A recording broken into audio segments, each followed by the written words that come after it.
awesome. Yes, folks, it is awesome. Welcome to another housecoat chat. Today is going to be a discussion. The day late and a dollar short, but I am learning how to do a host of things, and I am delaying the release of this video, so I hopefully have a better video at the end.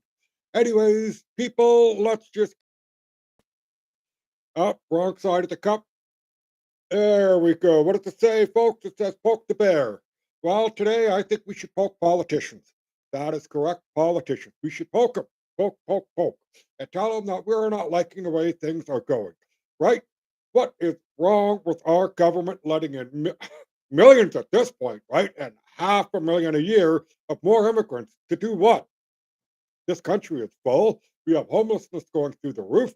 We have housing crisis. We have job crisis. We have a whole host of things, and they're flooding us. They are flooding us. And I will have to say this: we, as citizens of this great Canadian country, our beautiful Great White North, need to go pay somebody a visit. And that's right, we need to pay somebody a visit. Can you guess who you should visit? I will tell you right now, you should visit your MP, your member of parliament. Mine is not Dave Rustad, sorry. He is another fellow, Doherty. Todd Doherty is his name. Thank you. My mind sometimes does not work that great, but who cares at the moment? The point is, we need to poke the bear. That is right, folks. We need to poke our politicians to tell them that, hey, I'm not liking it, right? Hello, Todd Doherty. My name is Justin Donkin. I'm glad you took the time and opportunity to meet me while I was at your office, but I have something important to say. And I don't like the way this country is going. I think we need to stop doing the mass migration. I think we should put a stop to MAID in its current form. I think we should be doing more for the citizens of this country. I think the Housing Accelerator Fund by the government of the federal government should be shut down. I don't think it's going to go anywhere good. After listening to a individual who's indigenous out of the Frog Lake Tweedy Reserve, I don't really like saying it that way, but the Frog Lake people are missing millions from their housing fund. Yes, millions. And that all it's going to do is have more funds go out the door. A ride scam, folks. A ride scam. Remember how we heard it cost only 50 million? Now it's 60 million plus. And those two guys may have pocketed up to 10 million each for doing no work other than to pass it off to somebody else to do. So, people, aren't you getting a little upset? Aren't you getting a little bit sad? Aren't you getting irate, angry? You want to blow a stack off, whatever? Then contact your MP. And by contacting them, I actually mean literally go down and visit them. Be nice to the staff, be polite to the staff, and be blunt and polite to your MP and tell them what you don't like. Don't rant, holler, scream, rant, rave, do any of those things. Just be polite and blunt. If enough of us individually go down and actually talk to an MP, leave a message, because they kind of have to get back to you. They do. If they don't, they're going to lose votes. So imagine if my riding of Todd Doherty just had about, and I'll say, I'm going to go ballpark bigger. He has approximately 100,000 people in his riding. Not exactly sure. I'm talking out of my ass at the moment. So feel free to grill me in the comments on the population of Todd Doherty's riding. But out of 100,000 people, if actual 500 to 1,000 voting age people showed up at his office randomly throughout the day during the week, the message would slowly sink in. It's better than a petition, folks. It is better than marching down the street one day of the year. Take time out of your life and go and do it. That is all I'm trying to tell you. Is if you really want to make change before we have to get to the pitchforks, torches, and start throwing people out of the office, all behind you should be gone. That is my opinion. The only ones that are worth their weight in salt, in my opinion, is Leslie Lewis, Don Platt, and the Senate. That is about it. And even then, people, I still would like to see them go, right? I mean, all the things that go on in this world, you look at our court system, it is a joke, right? And I found out earlier this week, and I want you people to listen really good to what I am about to say. That is Randy Hillier. a former MPP, has stated that he knows people in the Ontario judicial system.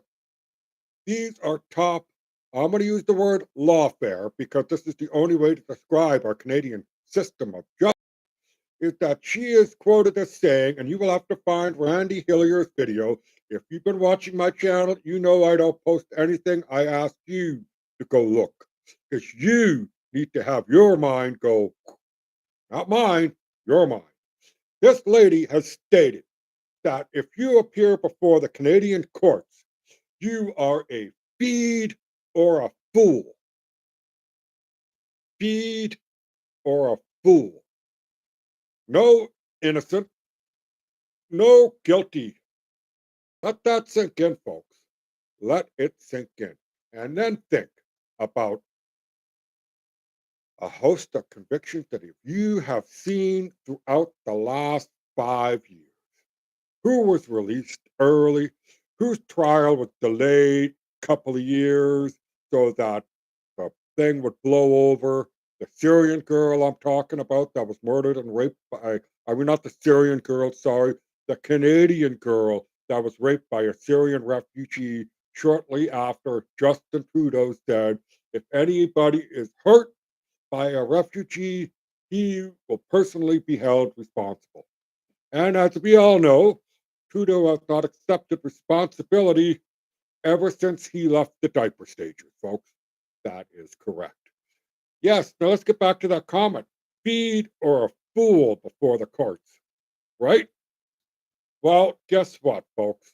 If you really think about it, our court system sucks at the moment. When we have these rapist child predators being released, and yes, William Dr. Macus, check him out, folks, Dr. William K. Macus on Twitter.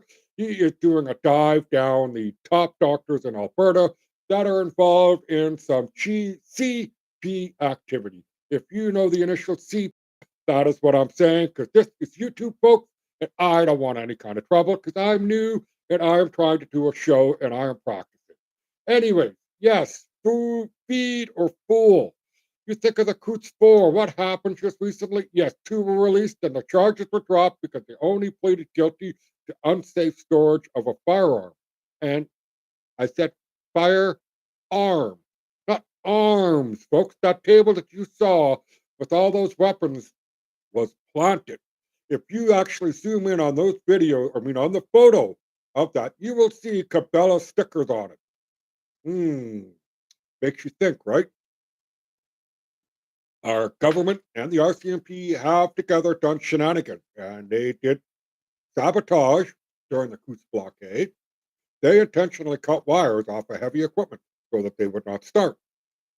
Now, mind you, I mean, that's minor, but it's falsifying evidence, throwing people into a slammer for lawfare.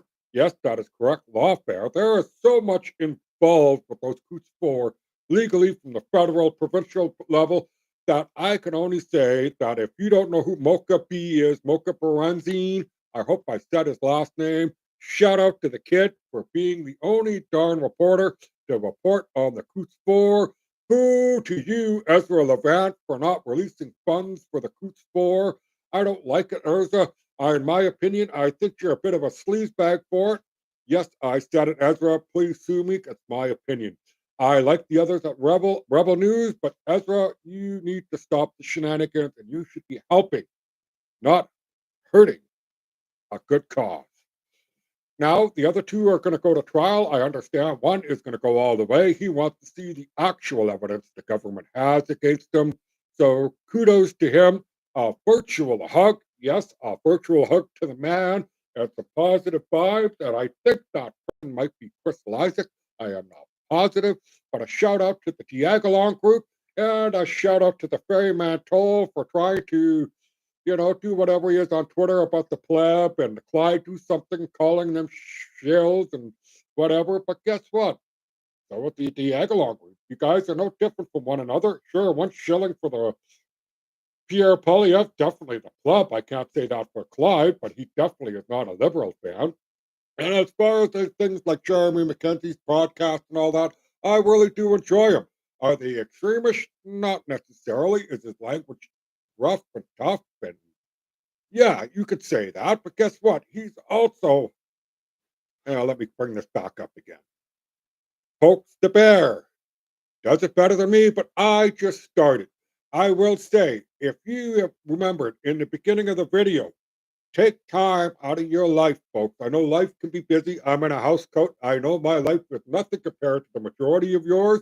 I think some of you may be actually jealous of my lifestyle, but nonetheless, go see your member of parliament, go see your MLA, go see your civic people, and like I said, polite, be blunt, and get your message across.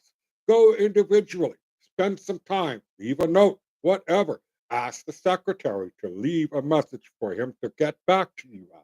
If enough of us in each riding, in each city, did what we are doing, for example, if I lived in Edmonton, I think I would be trying to grab my fellow Edmontonian and say, we don't want to live in a 15-minute type city, right? These are simple things. I live in the province of BC. I want to tell Bonnie Henry to take that fentanyl that she wants to give to kids, and I want to tell her to stuff it all in a syringe, do whatever you got to do to make that a sloppy mess, and inject it yourself and tell me how you're doing, Bonnie.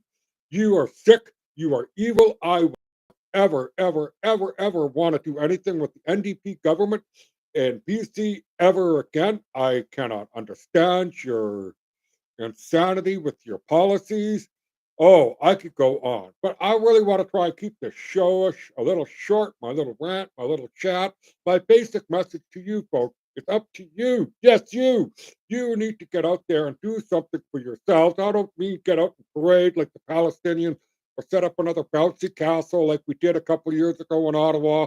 What I'm telling you to do is go pay your MLA, your MP, your civic leaders, whoever it is that is upsetting you for something. And like I said, be polite, be blunt, and state your case, right? We don't like the carbon tax, the tax, right? It's killing us. It's coming up on April 1st. What else is also coming up before I end the show, folks? Our sovereignty is being debated in the House of Commons, and we as individuals are not allowed a referendum if we want to give up our sovereignty to the United Nations or who. But again, folks, I wanted to keep this short and sweet. The message is simple. We need to get up there. We need to stand up. And we need to take action. And the best way to do that at this moment is yourself. If you got to drag your partner along, do it. But go in small groups, people. Be polite, be blunt, and get the message out there. And the last thing I will say is some positive vibes to all of you. I am sending them out there. And if you want the truth in your life, you need to invite it in, folks. And this is Justice Truth, the dude in the house coat. Please, if you want change, make it happen on your own and help us all out. Peaceful, peaceful, peaceful. The time for the other stuff will be later. But in the meantime, let's get our message to the people that need to hear it. And that is the truth.